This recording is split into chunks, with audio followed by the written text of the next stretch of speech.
দুর্নীতি বন্ধ করতে হলে চলমান বিদ্যমান কায়েম থাকা মানুষের তৈরি এই ব্যবস্থাকে সম্পূর্ণরূপে বাদ দিয়ে আল্লাহর তাওহীদের উপরে ভিত্তি করা আল্লাহর দ্বীন কায়েম করতে হবে।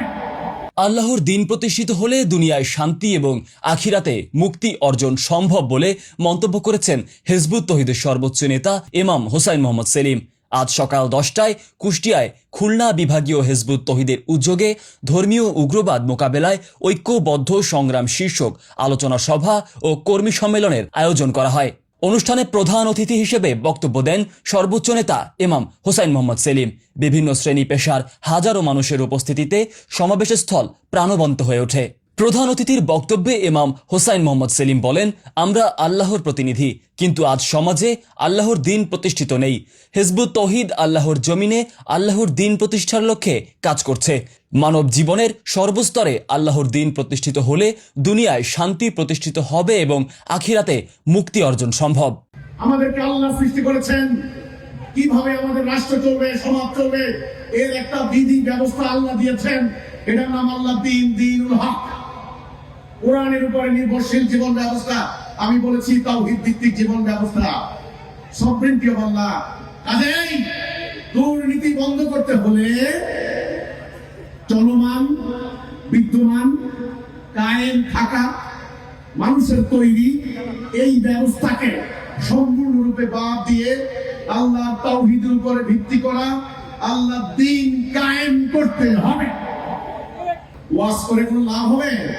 কোনো ওয়াজ লাভ হবে না। দেখবেন যারা দুর্নীতি করে কপালের মধ্যে কালো দাগ, লম্বা দাড়ি, আপনি জিজ্ঞাসা করেন আপনি হজ করছেন কয়বার? বলছে আলহামদুলিল্লাহ আমি 10 বার হজ করে ফেলছি। মসজিদ দিছে 2টা, মাদ্রাসা চালায় 4টা। বড় দুর্নীতিবাজ, কারণ তাদের দুর্নীতির ব্যাপারে কেউ কোনো কথা বলে না। দুর্নীতি করে করে টাকা কামিয়েছে, এই টাকা দিয়ে বিচার বিভাগকে প্রভাবিত করে। এই টাকা দিয়ে নমিনেশন কিনে, এই টাকা দিয়ে জননেতা হয়, এই টাকা দিয়ে মসজিদ বানায়, এই টাকা দিয়ে মাদ্রাসা বানায়। এই টাকা দিয়ে তিনি সব কিনে ফেলছেন, আল্লাহকে একমাত্র কিনতে পারলেন না। তাদের দুর্নীতি বন্ধ করতে হলে কি করতে হবে? বলেন, দুর্নীতি বন্ধ করতে হলে কি করতে হবে? বর্তমান চলমান মানুষের তৈরি, ব্রিটিশ আমলের তৈরি এই সিস্টেম, এই ব্যবস্থাকে সম্পূর্ণরূপে বাদ দিতে হবে। তিনি আরো বলেন, বর্তমান সময়ে কিছু নামধারী আলেম হিজবুত তৌহিদের বিরুদ্ধে মিথ্যা তথ্য ছড়িয়ে অপপ্রচার চালাচ্ছেন।